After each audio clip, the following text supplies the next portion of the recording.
ನಾಡಿನ ಸಮಸ್ತ ಜನರಿಗೆ ನನ್ನ ನಮಸ್ಕಾರಗಳು. ಕ್ಷಯ ರೋಗ ಅಂದರೆ ಟಿಬಿ ಒಂದು ಪುರಾತನ ಕಾಯಿಲೆಯಾಗಿದೆ. ಕ್ಷಯ ರೋಗ ನಿಯಂತ್ರಣದಲ್ಲಿ ನಮ್ಮ ಕರ್ನಾಟಕ ರಾಜ್ಯವು ಮುಂಚೂಣಿಯಲ್ಲಿದೆ. ಕ್ಷಯ ರೋಗವನ್ನು ಯಶಸ್ವಿಯಾಗಿ ನಿರ್ವಹಿಸಲು ಹಾಗೂ ಅದರಿಂದ ಉಂಟಾಗುವ ಅಡ್ಡ ಪರಿಣಾಮವನ್ನು ತಡೆಗಟ್ಟಲು ನಮ್ಮ ರಾಜ್ಯದಲ್ಲಿ ಸುಮಾರು 6 ತರಹ ವರ್ಗದ ಜನರಿಗೆ ವಯಸ್ಕರ ಬಿಸಿಜಿ ಲಸಿಕೆಯನ್ನು 16 ಜಿಲ್ಲೆಗಳಲ್ಲಿ ಪ್ರಾರಂಭಿಸಲಾಗುತ್ತದೆ.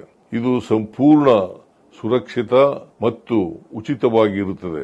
ಈ ಲಸಿಕೆ ಪಡೆಯುವುದರಿಂದ ಕ್ಷಯ ರೋಗದಿಂದ ಉಂಟಾಗುವ ದುಷ್ಪರಿಣಾಮ ಅಥವಾ ಅಡ್ಡ ಪರಿಣಾಮಗಳನ್ನು ತಡೆಗಟ್ಟಬಹುದು.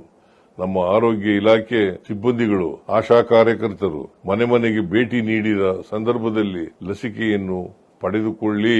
ನಮ್ಮ ಕರ್ನಾಟಕವನ್ನು ಕ್ಷಯ ರೋಗ ಮುಕ್ತ ರಾಜ್ಯವನ್ನಾಗಿ ಮಾಡಲು ಎಲ್ಲರೂ ನಮ್ಮೊಂದಿಗೆ ಕೈ ಜೋಡಿಸಿ ಎಂದು ಮನವಿ ಮಾಡುತ್ತೇನೆ. ನಮಸ್ಕಾರ.